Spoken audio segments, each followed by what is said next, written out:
Okay. Now I'll share screen. And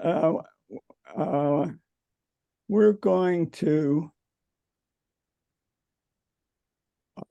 start with the article I sent out. I hope everybody's getting that or got that. Just as a setup, a lot of us are part of the silent generation. And in this graph, it's called the lucky few. We were born between 1929, the great crash on Wall Street, and 1945. So the lucky few, and there was this article that came out that Janet sent a lot of us. And I was so moved by it. There's so much good social history that I thought Aiko would read it today. Aiko, take it away. Okay. It's entitled Interesting Facts About the One Percenters. Can you hear me? Oh, Yes. yeah. Yes. Okay. 99% of people born between 1930 and 1946 globally are now dead. If you were born in this time span, your ages ranged between 77 and 93 years old, a 16-year age span, and you are one of the rare surviving 1%ers. You are the smallest group of children born since the early 1900s. You are the last generation climbing out of the Depression who can remember the winds of war and the impact of a world at war that rattled the structure of our daily lives for years. You are the last to remember ration books for everything from tea to sugar to shoes. You saved tinfoil and Headphones. poured fried meat fat into cans. Still do. You can remember milk being delivered to your house early in the morning and placed in the milk box at the front door. Discipline was enforced by parents and teachers. You are the last generation who spent childhood without television, and instead, you imagined what you heard on the radio. With no TV, you spent your childhood playing outside. There was no city playground for kids. The lack of television in your early years meant that you had little real understanding of what the world was like. We got black and white TV in the late 50s that had 3 stations and no remote. Telephones, if you had one, were one to a house and hung on the wall in the kitchen. Who cares about privacy? Computers were called calculators. They were hand cranked. Typewriters were driven by pounding fingers, throwing the carriage and changing the ribbon.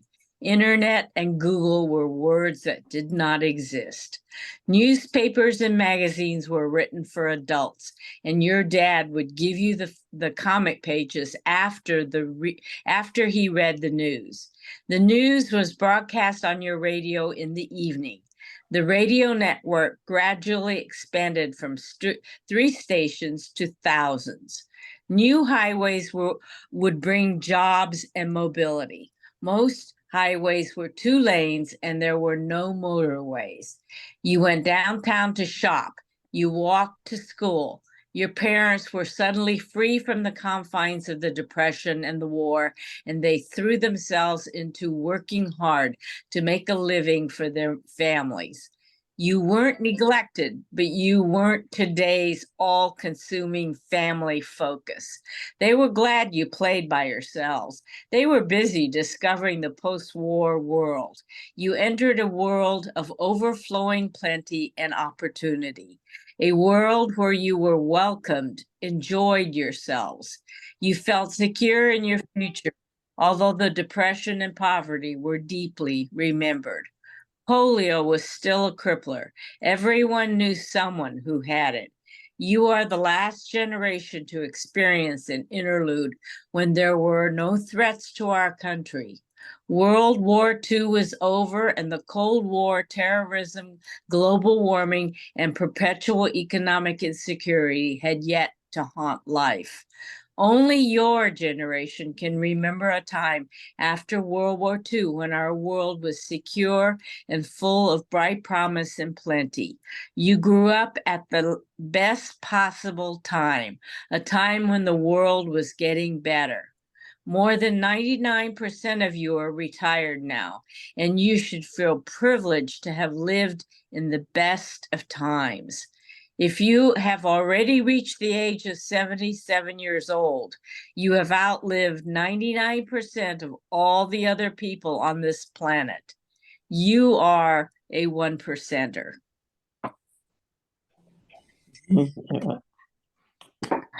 Lucky us. Thank you, Aiko. Yeah. I don't see anybody with their hand raised up. I know Bob Oxenburgh thought maybe it was a little bit optimistic. Yeah, Shigeko. Is it true that more than 99% of people are dead? Because I sure have a lot of friends that are over 80. Okay, Yeah. that's in the world, Shigeko. Okay.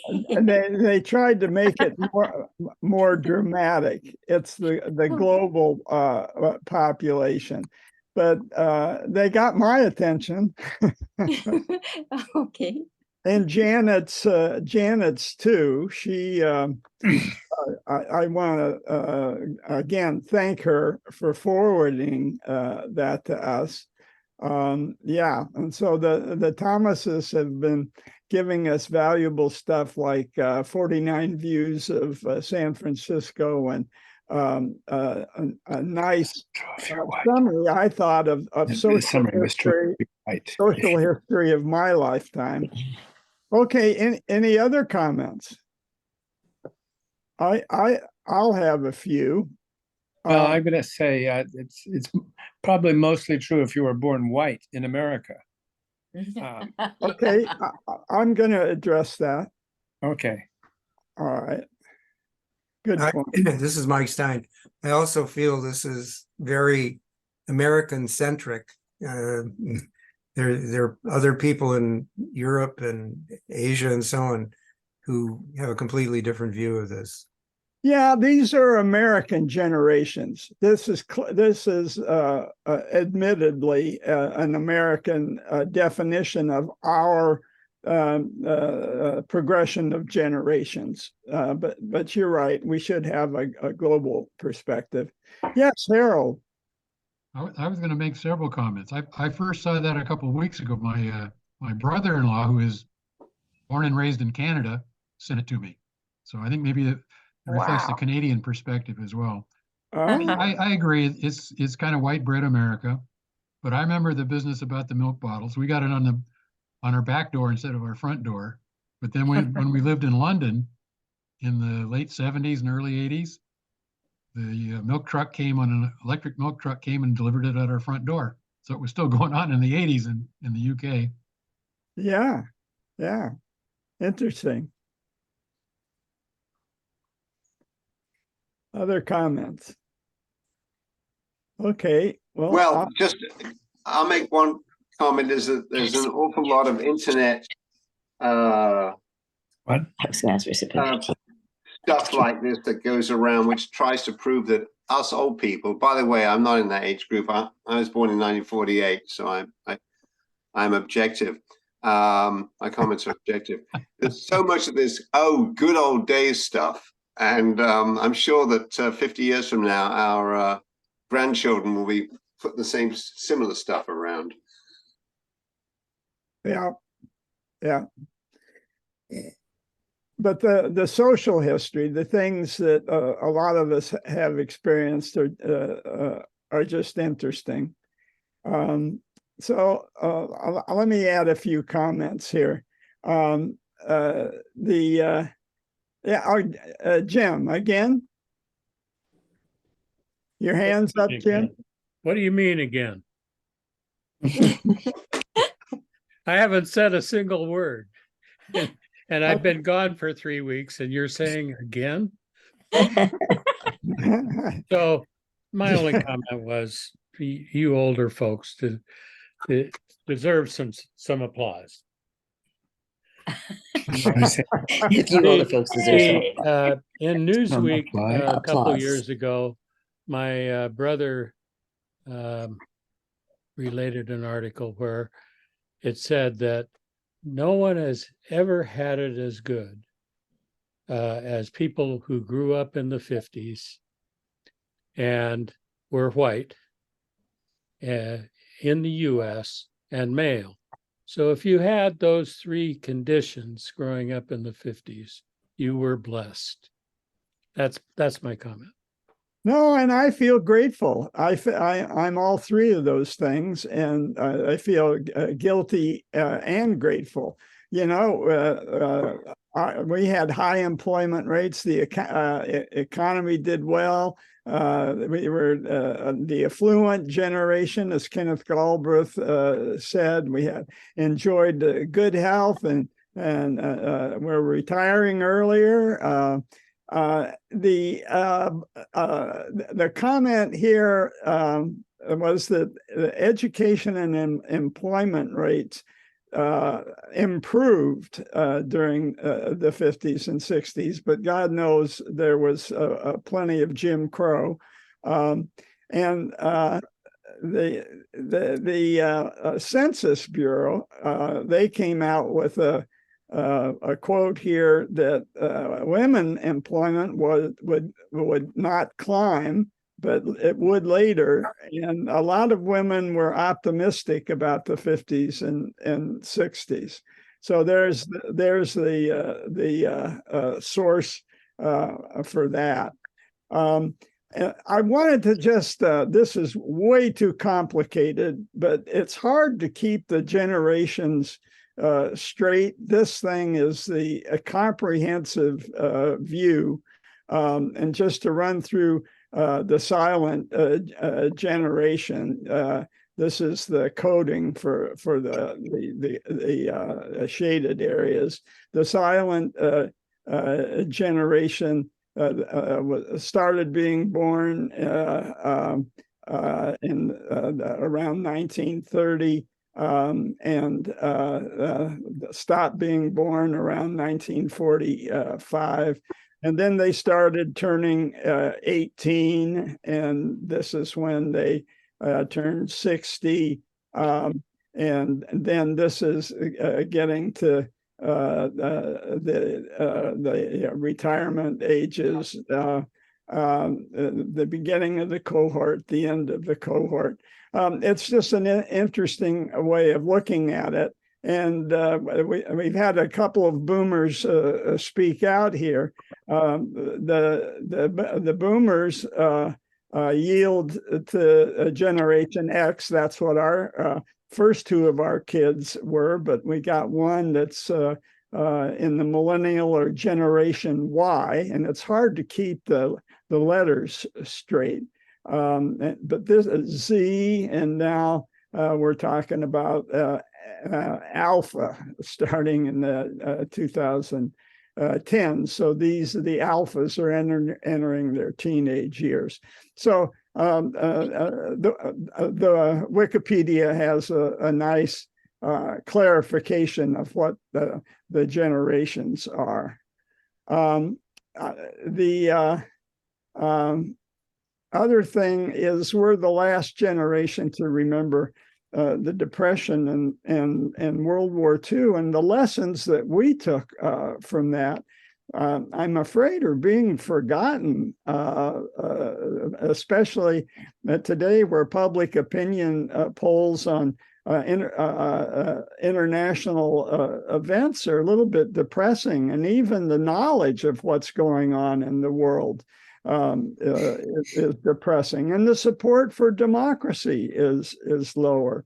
On a happier note, you know, some of the good things that we remember are comics. We remember when there were only 3 TV channels, and you didn't have all this polarization as from so many different directions. It's hard to get a handle on it, right? The downside, and we didn't know it at the time, but Eisenhower built the national highways.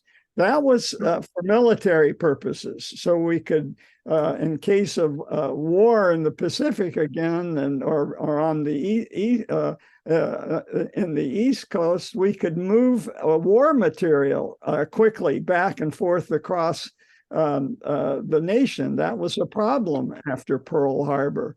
But the downside of that, and for me, when I got my driver's license and I drove out of the driveway, that feeling of freedom is something I'll never forget.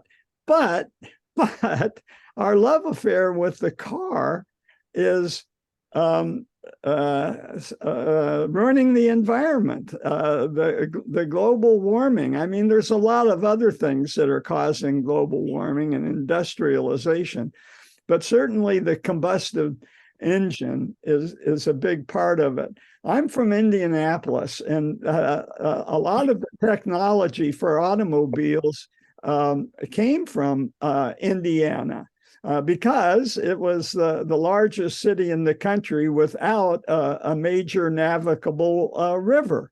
And so naturally, we would look to other modes of transportation. There's a wonderful movie about this made by Orson Welles after he made Citizen Kane. It's called The Magnificent Ambersons, and it's based on a book by Booth Tarkington, an author that we were required to read in high school. And it's about the main character in the book, and is a Henry Ford type that is advancing the combustion engine and trying to start industry in Indianapolis. In the movie, he's played by Joseph Cotton. And there's a memorable scene where one of the older, wiser people challenges him on the combustion engine and decries what it might do to life in Indianapolis, which is very pleasant with horse and buggy, right? And the character played by Joseph Cotton says, well, you might be right. We'll see. Aiko, I'm hearing an echo. All right. We've mentioned the age of affluence. I don't know if anybody else knew a family that had a death from polio. We sure did. A really good friend's father died in an iron lung. And so when that polio vaccine rolled out, mothers all over the country really were relieved. Philip Roth wrote a great book on this and about a polio Ambersons. About the polio epidemic in New Jersey. And then, you know, it wasn't all pleasantness. There was duck and cover, and this kind of chimes with the Oppenheimer movie. I'll talk about that in a second. A book recommendation that I'd strongly make is David Halberstam's The 50s, for those of you that are looking for nostalgia. Real quickly, there was another guy, and he was the first one that I saw that wrote an actual column, signed column about the 1%. He's from Minnesota. The other thing he adds are outhouses. I certainly experienced that visiting my relatives in Kentucky. And the amount of garbage that was generated, I thought that was an interesting comment.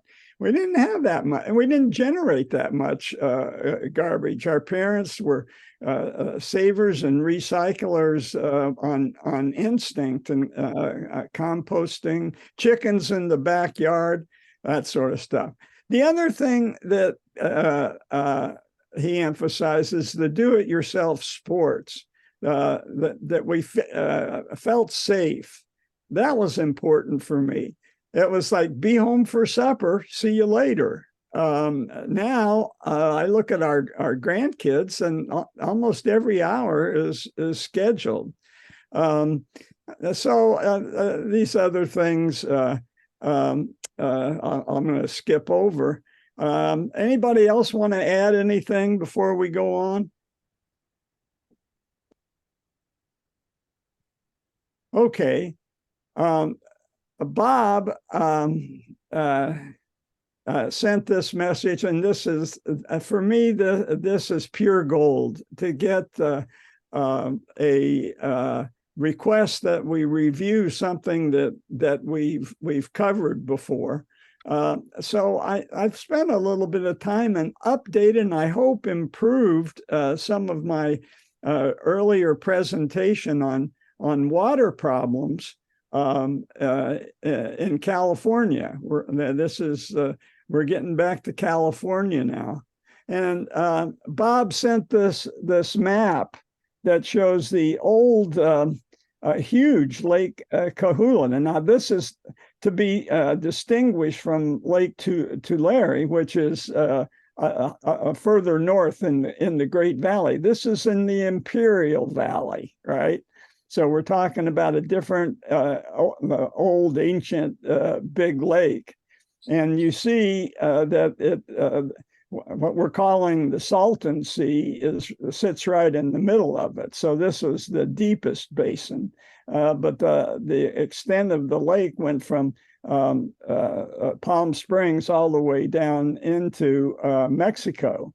And you can see that it was probably part of the Colorado River Delta. And that's what I want to talk about is deltas, because we spent a lot of last week talking about deltas and how river water gets to the sea. So I want to compare what we talked about last time or time before about the bay and how our delta is so different than the rest.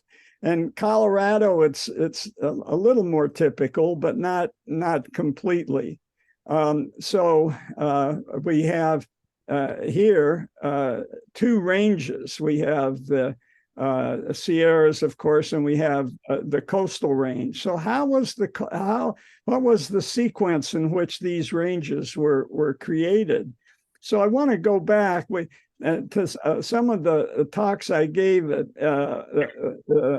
focusing on geology when we first started our California history project.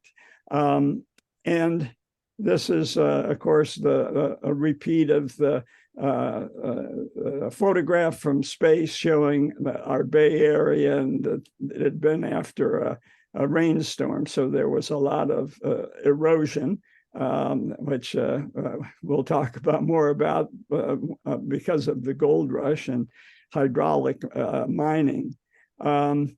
And this is a topographical map from Rand McNally. So just to review, subduction is the important development for California. Subduction created California. California is in some respects new land, and I think we showed this slide last time, but I didn't emphasize enough the Franciscan complex. And that is what creates the coastal mountain range. So you have the coastal mountain ranges and you have the Great Valley in between, and you've got all the erosion from this collecting in the Great Valley, which probably is one thing that makes it so fertile. But it's also where there can great inland lakes can be formed. And so subduction explains the Sierras.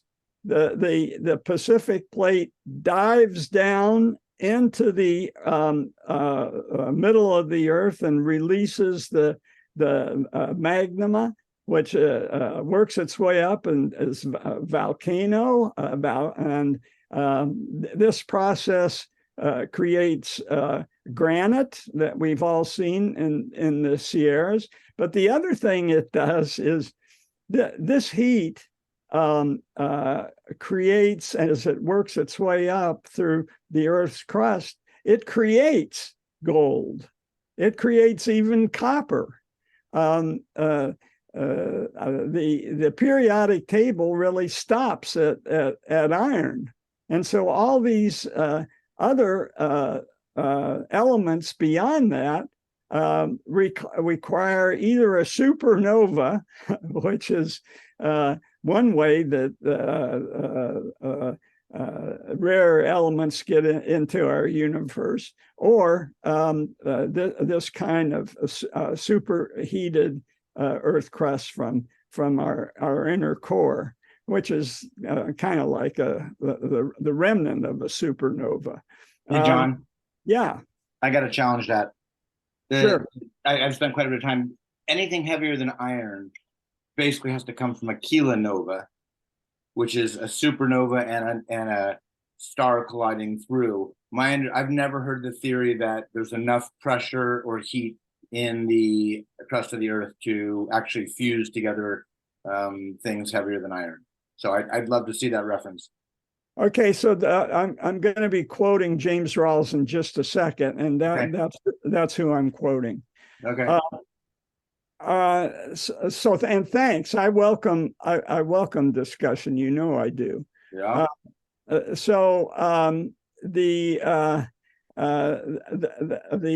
North American tectonic plate was pretty well solidly placed, and so it entered this tug of war in a collision with the Pacific plate, and the Pacific plate yielded, and it said, "Okay, I'll go below you then," and that's what subduction was. Okay, but things aren't quite that simple, and it's important for us to understand volcanic activity currently in Oregon, our neighbors. Jim Teisel would want me to always include something that affects Oregon, and in Mexico. They have a more volcanic action than we do here, but it's not unheard of in Northern California. Mount Lassen, I think, in 1913. We took our grandkids up to Shasta, Mount Shasta, and we were talking to the ranger there, and he pointed out, well, about every 500 years, and it's been about 300, and it was really interesting that's still a possibility, and this complexity that I'm about ready to introduce explains how we can still have volcanoes around us. In between the Pacific plate and the North American plate, there was something called the Farallon plate. So we certainly know the word Farallon, but there was a plate that was sitting right in the way before these giant colliding larger tectonic plates. So what happened to it is over time, it gradually got pushed under the North American plate.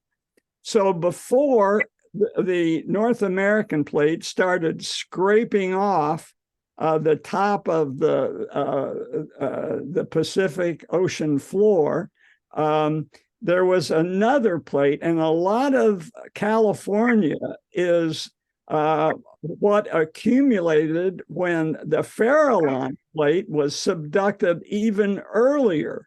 So the Farallon plate goes push, it's pushed, and then finally the Pacific plate breaks through the Farallon plate and divides the Farallon plate into the two plates. And now maybe you've heard of the Juan de Fuca plate. I think Jim probably has.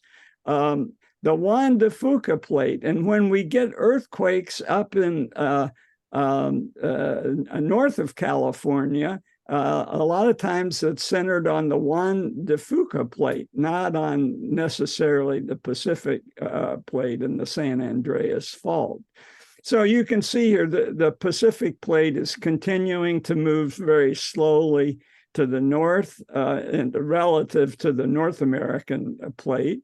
And LA is on the Pacific plate. So someday San Francisco and Los Angeles will be twin cities. But this fracturing continues. And the Juan de Fuca gets pushed more and more under, so there's less and less left. And remember, this is a remnant of the Farallon plate. Down south, there's Coco's plate, and then it fractures into the Rivera plate. So when there's big earthquakes in Mexico, it's the surviving Farallon plate in the south, just like the Juan de Fuca is the surviving Farallon tectonic plate up north. And who's Juan de Fuca? He was in an explorer in the service of Spain. His real name was Ioannis Fucas, and this in Spanish they rendered that to Juan de Fuca. He wasn't even a Spaniard, but that's the way it was. The Mediterranean was an international community 500 years ago. And he is a fabulist. So there's a strait right below Vancouver Island that was called the Strait of Juan de Fuca. And Juan de Fuca connects to the earlier theme of the Northwest Passage.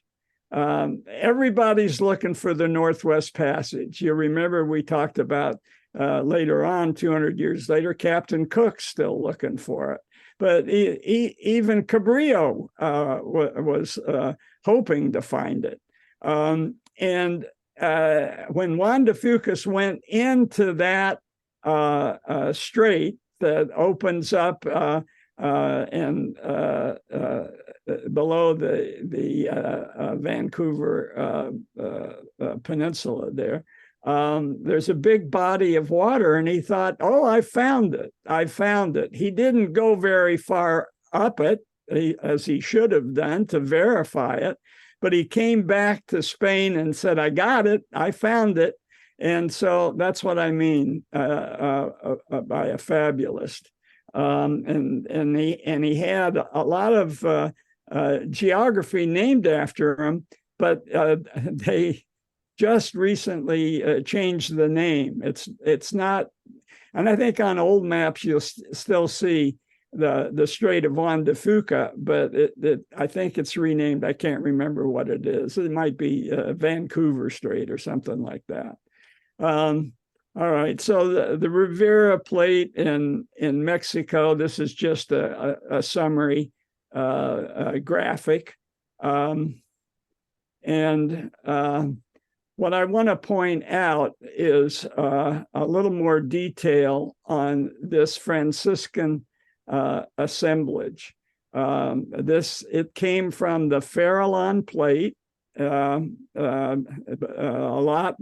A lot of that, finally the Farallon's plates pushed all the way under, but it leaves behind forever what we know as the coastal mountain range. So it has a certain, not immortality, but longevity.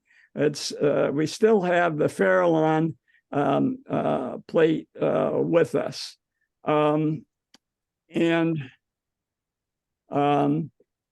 So that's how deep it goes. But what is the stretch? And this is important to finally answer Bob's question. You can see here that the Franciscan assemblage goes all the way down to Santa Barbara and maybe even Santa Catalina, where Homer's ancestors were. You'll note that there's a break in the Sierras here. And this is going to be important for the Colorado River. For our rivers of the Great Valley that form our Great Bay, they have to, they're fortunate. They're to the west. These rivers are to the west of the Sierras. They don't have to break through the Sierras to get through the sea. They're already to the west, but they've got to break through the Franciscan assemblage. And that's basically what's created our bay. So the word for some of what's been scraped off, according to Rawls, is dockings. That's what he calls dockings. And he notes that the dockings that have been scraped off the Pacific plate have the Pacific plate being as big as it is, that by scraping off, that a lot of the rocks that we have here could have originated half a world away, which is interesting. And he offers as a metaphor for the diversity of California. We got rocks from a lot of different places, and we got people from a lot of different places. I thought that was poetic. And so he points out the active part that the continental plate paid as it nosed out along the ocean floor. It forced and it participated in scraping off the rocks from the bottom of the Pacific Ocean. And he says, again, being poetic, that these our coastal range is piled in great confusion with these dockings. Basically, our Central Valley is filled with volcanic debris and mountain erosion, and that may be what makes them so fertile. So the good news and the bad news, I've already said this, they were west of the granite of the Sierras, but the bad news is to get to the sea, and that's the goal. They had to carve a channel through the Franciscan complex, which are the Sacramento and San Joaquin rivers. Now, let's go to the Colorado Delta. So here the Colorado River challenge is different because they're on the east of the Sierras. But here's a break right here. The Sierras continue down south in Mexico and even Baja. But they found this gap, which got them to the Sea of Cortez. That's where the Colorado finally empties.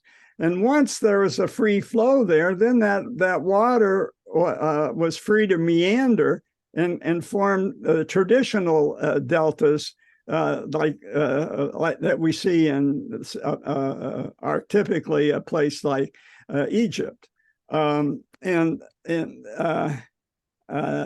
Baja, they have the peninsular ranges, and they are part of the same chain that formed the Sierra Nevadas. And on some of those parts, there's potential volcanoes in Baja, as well as on the adjacent islands. So to get back to Bob's original question, the Lake Kahula was still wet around 1580, and then dried up completely. There's archaeological sites that maybe Jim knows about from around that lake from before when it dried up, and the evidence of that and its salt, because it was an inland sea for so long, salt deposits around what would have been the edge of that lake. But can I turn to the Nile for just a brief second to show what a normal delta, I'm calling normal, where there's not any geological impediments. So the Nile Valley, river valley, forms a delta. You'll see it a little better in the next slide, but I'm just saying this is the Mediterranean. I'm just giving you context. Here's the Gulf of Suez, upper part of the Red Sea. And so this is the Nile coming down, and here it forms this triangle, which is the Greek word for triangle is delta, as I understand it. And I found this fascinating, that the pharaohs in the 7th early built a canal, which was still being used as late as the 700s. And we're going to be talking about canals in just a second, or the American Canal, which wound up creating the Salton Sea. So this is kind of an analog of that, the canal of the pharaohs, and it went over to a lake. So what I'm saying is, associated with the Nile is this bitter lakes, just like Lake Kahula is associated with our Colorado River. And later on, this is lake is a part of the Suez Canal. You saw there was a city named Zagazig. I just had to take a look at what Zagazig looked like. Wikipedia helpfully says don't confuse with zigzag. And then the Suez Canal capitalizes on the bitter lakes, the big and the little, as part of their canal. And when Aiko and I traveled in Russia, there were plenty of canals that used lakes. The canal, the river trip that goes from Moscow to St. Petersburg was a lot of that was on lakes. So this is a common thing. Colorado's then was free to wander around and I think add to and make complex the Lake Kahula and the Salton Sea. I just wanted to give that geological background on the Colorado River. because it allowed me to look at a lot of maps, which I enjoy doing. Just to get back to California's natural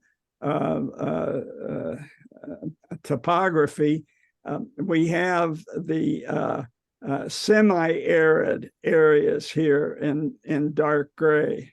And you can see that LA and San Diego are in semi-arid areas, which means if a lot of people are going to live here, you got to find a source of water. And you can see where I'm going with this. The Colorado River is going to be a part of that. The Chinatown was meant to be a little bit of a common, not exactly, but on the Owens River Valley a project where an engineer working in LA named Mulholland secretly went up and bought land in the Owens Valley until he'd accumulated enough land, turned it over to LA, and they diverted all the water there into this aqueduct. We've already talked about that. But that wasn't enough, right? There had to be more coming from Colorado, the Colorado River. And so this is just a geological map, just to put the Imperial Valley in Los Angeles on the map. And what was the water policy here? Well, here's the Colorado coming down. Lake Powell is being built. Lake Mead, coming all the way down and emptying into the Gulf of California, the Sea of Cortez, if you will. And here's the Salton Sea. So how did the Salton Sea get there? I just wanted to review that history again. First of all, they built the All-American Canal in the early 19 knots. And it came over and just was going to irrigate some of the Imperial Valley, and it was very fertile for a while. But one of the adjacent canals, the Alamo Canal, silted up pretty quick. So when you're mucking around with water, you got to calculate in siltage. And there was an event in 1905, a heavy rainfall and a snow melt gave us what maybe we're going to get now, and I think was the impetus for Bob's question, a huge flow of water. And it caused the Colorado River to overrun its banks and to overrun the intake that had been artificially cut into the west side of the Colorado River for the All-American Canal. Yes, Harold. I was going to mention there's another good book called Colossus that is kind of the history of that same area and building Boulder Dam, and also the incident that you're mentioning now about the breakout that caused the Salton Sea to be formed. Yeah. I can't remember the author, but the book is called Colossus. I bet Henry Kaiser's a star in the show. I think he enters into it somewhere. Yeah, because he did a lot of those upstream dam building. So this is the precise location of where the All-American Canal came off and where it was breached and all of a sudden flooded, and all this water rushed out uncontrolled.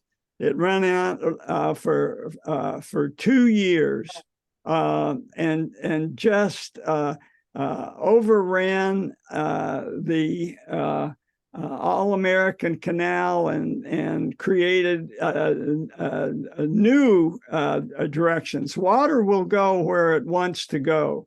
And so it created the new river, and expanded the Alamo River. And in 2 years, the entire volume of the Colorado River flowed into this artificially created waterway, and created the Salton Sea. And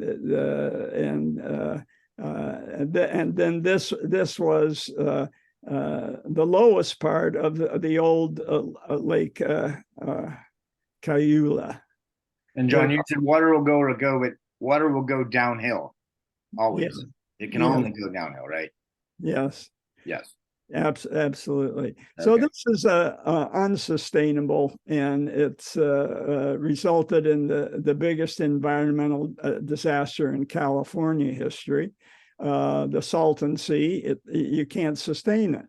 And it was also a disaster for Mexico.